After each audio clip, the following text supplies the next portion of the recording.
Hello everyone, welcome back to UPSC wisdom tree essay writing series. Last video में हमने multi dimensional approach discuss किया था, कैसे किसी भी ऐसे को डिफरेंट डायमेंशन से एनालाइज करके उसे बैलेंस्ड, कॉम्प्रिहेंसिव और हाई स्कोरिंग बनाया जा सकता है। आज हम इसी ऐसे राइटिंग सीरीज़ का नेक्स्ट इम्पॉर्टेंट अप्रोच कवर करेंगे, वह है स्टेक होल्डर अप्रोच। इस अप्रोच की हेल्प से आप किसी भी इश्यूज़ को डिफरेंट स्टेक होल्डर के पर्सपेक्टिव्स से एनालाइज करना सीखेंगे, जिससे आपके एसेज और भी प्रैक्टिकल, बैलेंस्ड और एग्जामिनर फ्रेंडली बनेंगे। So without wasting any time, let get started. Stakeholder approach को समझने से पहले एक सिंपल सा क्रिकेट एग्जांपल लेते हैं। इंडिया 2023 में वर्ल्ड कप फाइनल हारा था। अगर मैं आपसे पूछूं हु इज़ अफेक्टेड, तो सबसे पहला आपका आंसर आएगा द प्लेयर्स। लेकिन क्या सिर्फ प्लेयर्स ही अफेक्टेड होते हैं? बिल्कुल नहीं। The captain is questioned for his leadership qualities, the coach is criticised for his team preparations plannings, selection committee faced question about team selections, BCCI comes under pressure because public expectations were very high, fans feel disappointed because they are emotionally connected to the team, sponsors, media, sponsors lose marketing value and media start analyzing or analysis of every big mistakes और small mistakes. और कहीं ना कहीं हमारे young aspiring cricketers जो team India को अपना role model मानता है, उसे भी इसका इमोशनल इम्पैक्ट सहना पड़ता है। एक ही इवेंट है लेकिन कितने सारे स्टेक होल्डर है। अब सोचिए, अगर कोई वर्ल्ड कप फाइनल का एनालाइज करे या एनालिसिस करे और सिर्फ कैप्टन की मिस्टेक तक लिमिटेड रह जाए, तो क्या वो कंप्लीट एनालिसिस होगा? ऑब्वियसली नॉट, क्योंकि हर स्टेक होल्डर का अपना पर्सपेक्टिव, अपनी रिस्पॉन्सिबिलिटी और अपना कंट्रीब्यूशन होता है। एग्जैक्टली यही फिलॉसफी यूपीएससी ऐसे राइटिंग में यूज़ होती है, चाहे टॉपिक आपका एजुकेशन से हो, टेक्नोलॉजी से हो, क्लाइमेट चेंज से हो या वुमेन एम्पावरमेंट से हो। आप सिर्फ एक सिंगल एंगल से ऐसे नहीं लिख सकते हैं। आप आइडेंटिफाई करिए कि कौन कौन से स्टेक होल्डर इससे कनेक्टेड होंगे।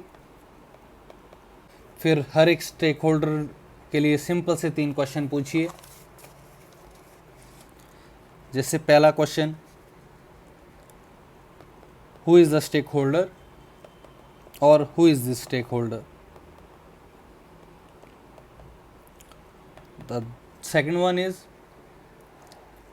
what is his responsibilities? Next one is, what are the solutions? बस यही है स्टेक होल्डर अप्रोच।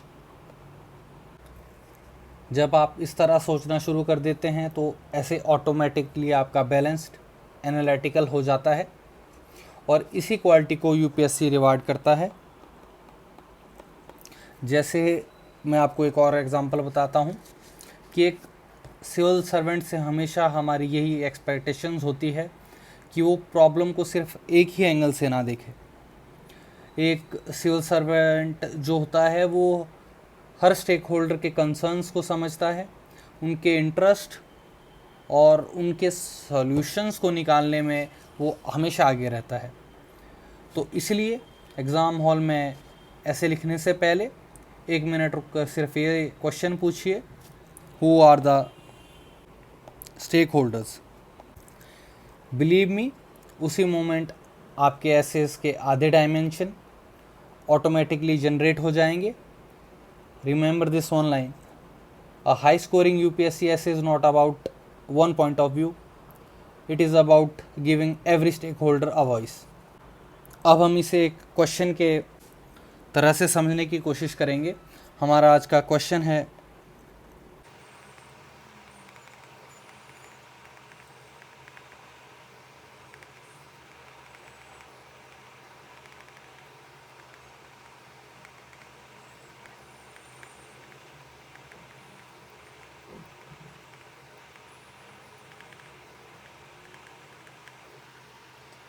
अब हमारे पास एक क्वेश्चन है, सो हम उसी पॉइंट ऑफ व्यू से अब इसी क्वेश्चन को सॉल्व करने की कोशिश करेंगे।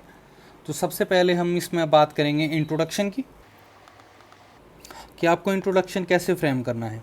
सबसे पहले तो हमें ये पता होना चाहिए क्वेश्चन हमें क्या पूछ रहा है। सो हम क्वेश्चन को डिवाइड करेंगे पार्ट्स में। First of all, education without value as useful as it is, next part है हमारा। तो फिर हमारे पास नेक्स्ट पूछा गया है कि क्लेवर डेविल के बारे में पूछा गया है। सो हम इसमें बात करेंगे एजुकेशन विदाउट वैल्यू कैसे इंसान को एक क्लेवर डेविल में कन्वर्ट कर सकती है।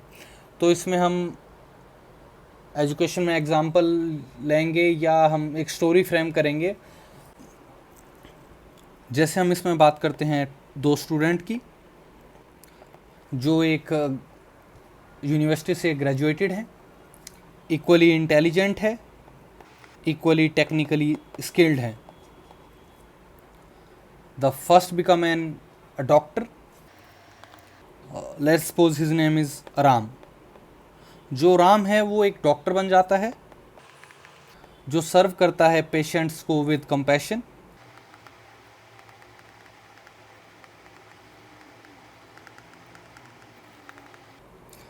और जो दूसरा है वो करेक्टर है हमारे पास, लेट्स सपोज श्याम। वो क्या करता है, मैनिपुलेट्स करता है मेडिकल रिकॉर्ड्स को for his personal profit.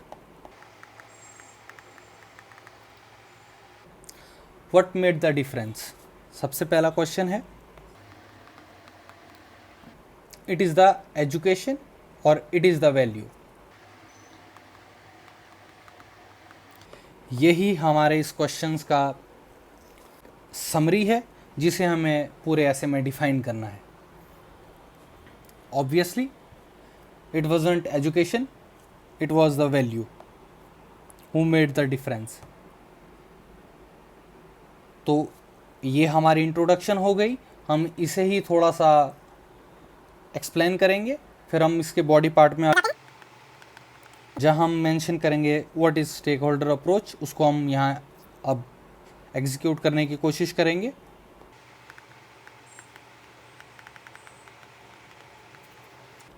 First stake holder जो हम यहाँ ले रहे हैं वो ले रहे हैं हम स्टूडेंट को। The purpose of education. First हमने स्टेक होल्डर को आइडेंटिफाई किया, उसके बाद हमने उसकी कोर वैल्यूज़ या उसकी रिस्पॉन्सिबिलिटीज़ या उसके आउटकम को मेंशन करेंगे। जैसे स्टेक होल्डर में हम पहला जो स्टूडेंट अप्रोच है इसको एग्जाम्पल के थ्रू डिफाइन करने की कोशिश करेंगे। इस क्वेश्चन में the student is central stakeholder. Education individually और नॉलेज एंड स्किल्स के ऊपर बेस्ड होती है, लेकिन value determines how that knowledge is used. A society need not only intelligence mind but the ethical mind. इसमें हम पहले ही दो डॉक्टर का एग्जाम्पल दे चुके हैं, लेकिन हम यहाँ अलग से इसमें एग्जाम्पल देंगे। जैसे आजकल के टाइम एआई सिस्टम है हमारा, तो कैसे एक वैल्यू बेस्ड जो स्टूडेंट है वो कैसे एआई का यूज़ करता है अपनी एजुकेशन में, और सेम स्टूडेंट जिसमें एआई को यूज़ करने की कैपेबिलिटी उससे ज़्यादा है, पहले स्टूडेंट से ज़्यादा है, लेकिन उसके पास वैल्यू सिस्टम नहीं है और वैल्यूज़ नहीं है, तो उसका यूज़ कैसे करता है? वो उसका यूज़ करेगा डीप फेक्स में, वो उसका यूज़ करेगा इंफॉर्मेशन को मिसयूज़ करने में या मिस इन्फॉर्मेशन को फैलाने में, या किसी भी फील्ड में उसका वो मिसयूज़ कर सकता है। नेक्स्ट वन इज़, सो हमें इससे कोर आइडियाज़ क्या मिलते हैं कि education make person capable but value makes a person responsible. तो next one is stakeholder में जो हम बात करेंगे पेरेंट्स की।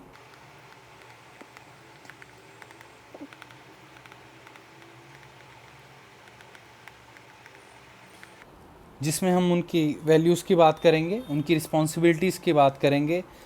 What are the parents? The first school of the values, the journey of the education और values education begun from the home.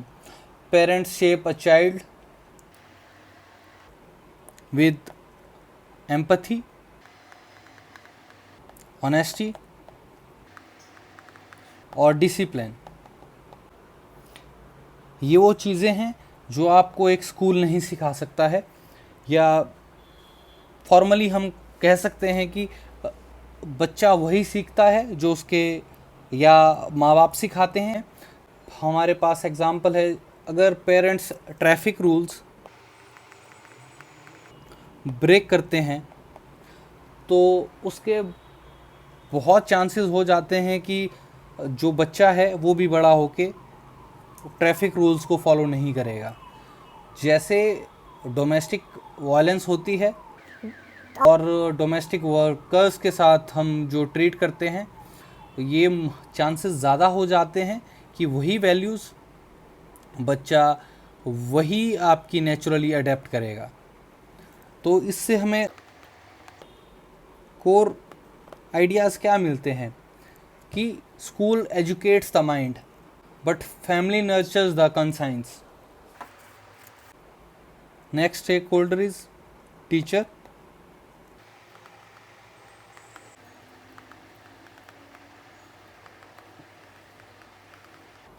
वो एक करेक्टर को बिल्ड करते हैं, वो किसी भी स्टूडेंट के करेक्टर से शेप करने में सबसे ज़्यादा रिस्पॉन्सिबल कोई होता है तो एक टीचर ही होता है। A teacher influence goes far beyond the text books. Student often remember a teacher conduct more than the classroom lectures. जो टीचर सिखाते हैं बच्चे उसे नॉर्मली ज़्यादा याद रखते हैं और वो ज़्यादा उन्हीं बिहेव्स को सीखते हैं जो टीचर उनके साथ प्रैक्टिकली और इनप्रैक्टिकली बिहेव करते हैं। एग्ज़ाम्पल के लिए हम इसमें मेंशन करेंगे वो टीचर जो स्टूडेंट्स को फेयरली एक साथ ट्रीट करते हैं डिस्पाइट एनी इंटरनल प्रेशर। जो teacher justice and integrity follow करते हैं क्लासरूम्स में, साइलेंट लेसन्स के रूप में या किसी मॉरल साइंस के रूप में, चैप्टर से भी ज़्यादा पावरफुल होती हैं ये चीज़ें। The core ideas of a teacher is teacher doesn't merely create a successful student, they shape responsible citizens. Next stakeholder is educational institute.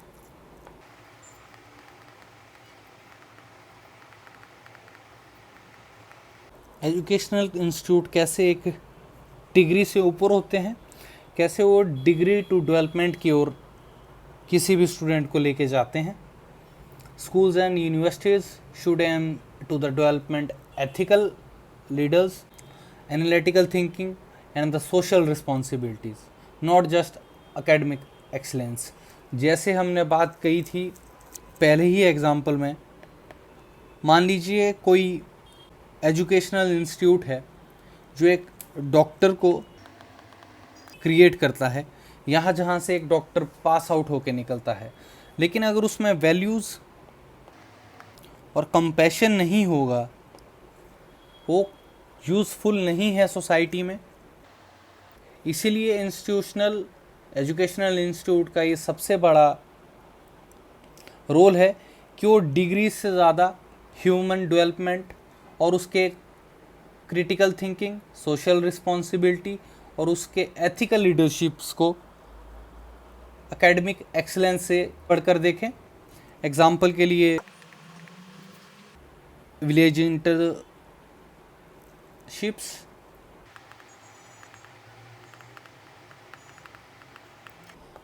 NSS activities और एनवायरमेंटल कैंपेन्स। जब जब कोई इंस्टीट्यूट्स इन चीज़ों को कंडक्ट करवाता है तो सबसे पहले क्या सिखाता है किसी भी स्टूडेंट को कि कैसे सोसाइटी को सर्व किया जाता है, कैसे एक स्टूडेंट रिलाई कर सकता है ना कि ओनली स्टडीज़ पे, बल्कि उसके अदर पर्सपेक्टिव भी होते हैं स्टडी के, उन पर फोकस कर सकता है, जिससे हम एक कोर आइडिया ले सकते हैं। Education should prepare student for a life, not just for a job. Next stakeholder हमारे पास है government, creating a right ecosystem.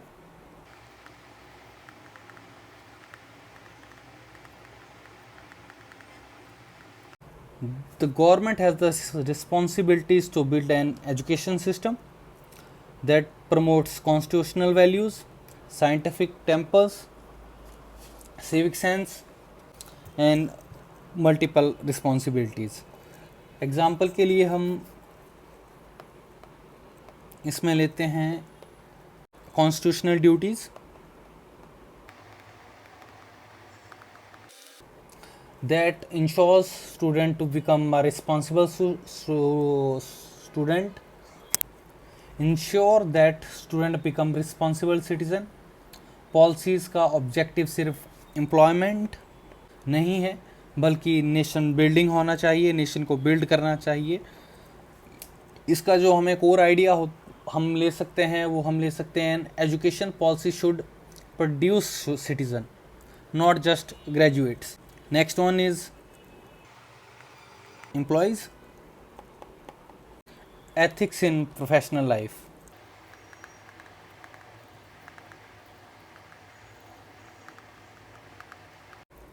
The workplace is where education is truly tested। Personal और professional life दोनों अलग होती है। तो professional competence जो होता है वो without integrity can harm individuals, institutions and the society. जैसे कोई एम्प्लॉय है, अगर उसमें इंटीग्रिटी नहीं होगी, वैल्यूज़ नहीं होंगे, कंपैशन नहीं होंगे, तो किसी भी वर्क प्लेस में इन्वायरमेंट को ख़राब कर सकता है, किसी भी इंडिविजुअल्स को हार्म कर सकता है। Like someone is short tempered in institutions और वर्क प्लेस, जो किसी भी बात पे एंग्री हो जाता है या किसी भी बात के पॉजिटिव या नेगेटिव्स को नहीं देखता है, तो किसी भी इंस्टीट्यूट के लिए यूज़फुल नहीं हो सकता है, और वो जो कभी किसी का क्रिटिसिज्म नहीं फेस कर सकता है। जैसे इसमें हम एक और एग्जांपल अगर देखें तो एक इंजीनियर है,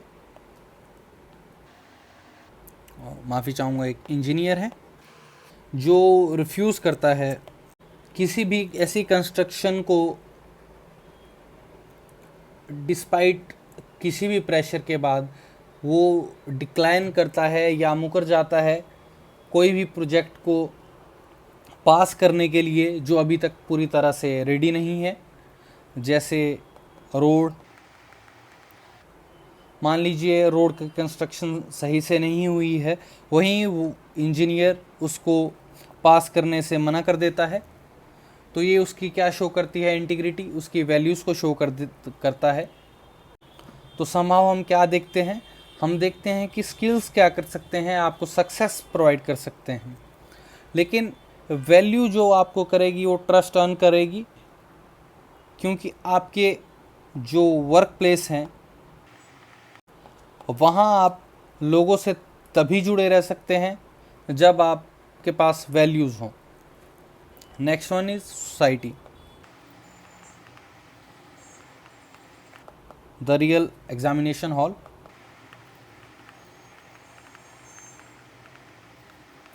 the real test of education,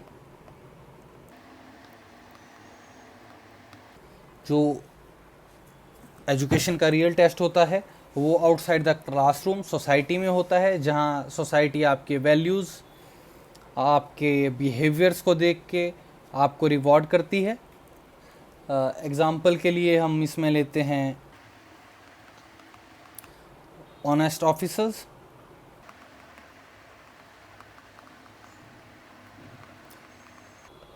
ethical entrepreneurs, selfless volunteers को जब सोसाइटी सेलिब्रेट करेगी तो यूथ भी उन्हें रोल मॉडल समझेगा।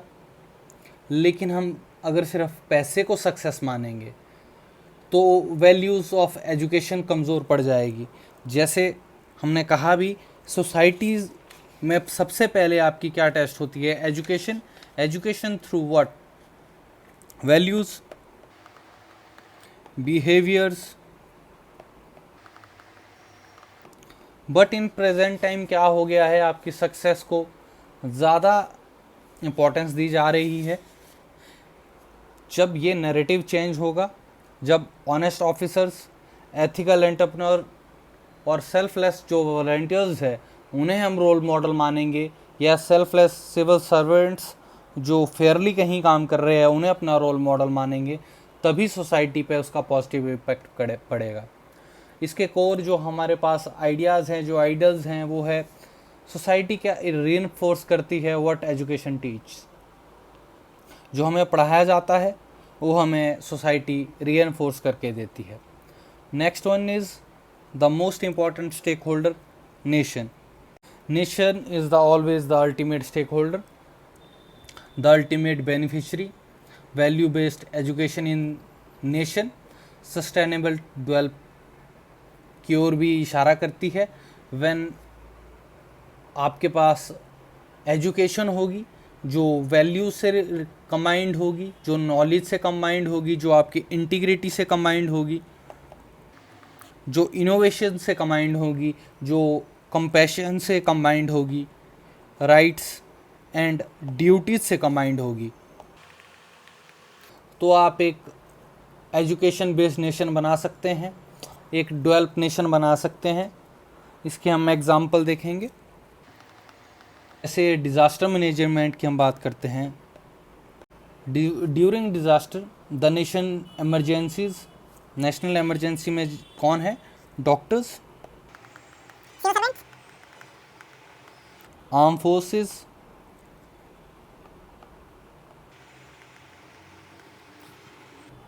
And volunteers go beyond their duties. क्योंकि प्रोफेशनली नॉलेज इम्पॉर्टेंट होती है, लेकिन उससे एक्स्ट्रा ऑर्डिनरी बनाती है उनकी values, such like service, compassion, responsibilities. इसकी जो हम कोर अंडरस्टैंडिंग लेते हैं वो ये है कि a developed nation is built not only by the educated people but by the educated people with values. तो इसलिए वैल्यूज़ बहुत ज़रूरी है। तो ये हमारे स्टेक होल्डर्स हो गए। अब इन्हें कैसे कनेक्ट करेंगे? वो कीवर्ड्स इस क्वेश्चन से रिलेटेड जो है वो value based education, responsibilities, share responsibilities of student, parents, teacher, educational institutes, government, employees, society. जब हर स्टेक होल्डर अपना रोल सिंसियरली निभाता है तब एजुकेशन सिर्फ कैरियर का नहीं बल्कि एक फाउंडेशनल टूल बन जाता है, एक एथिकल लीडर, सोशल हार्मनी और नेशन को बिल्ड करने का। अब हम इसमें बात करेंगे इसके कंक्लूज़न की। रिस्पॉन्सिबिलिटीज़ जो वैल्यू बेस्ड एजुकेशन की है वो सिर्फ एजुकेशनल इंस्टीट्यूट के ऊपर रिलाय नहीं करती है, वो share community, student, parents, teacher और गवर्नमेंट्स के ऊपर रिलाय करती है। जब स्टेक होल्डर कॉन्ट्रीब्यूट करेंगे या स्किल्ड एजुकेशन या स्किल्ड वर्कफोर्स के ऊपर हम काम करेंगे तभी जाके वैल्यूज़ सिस्टम हमारा स्ट्रांग हो पाएगा। महात्मा गांधी जी का कोई भी coat,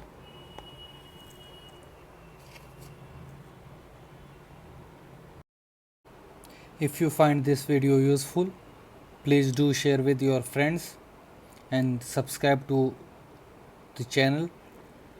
Follow my Telegram, Instagram, WhatsApp channel, links in the descriptions. Thank you so much.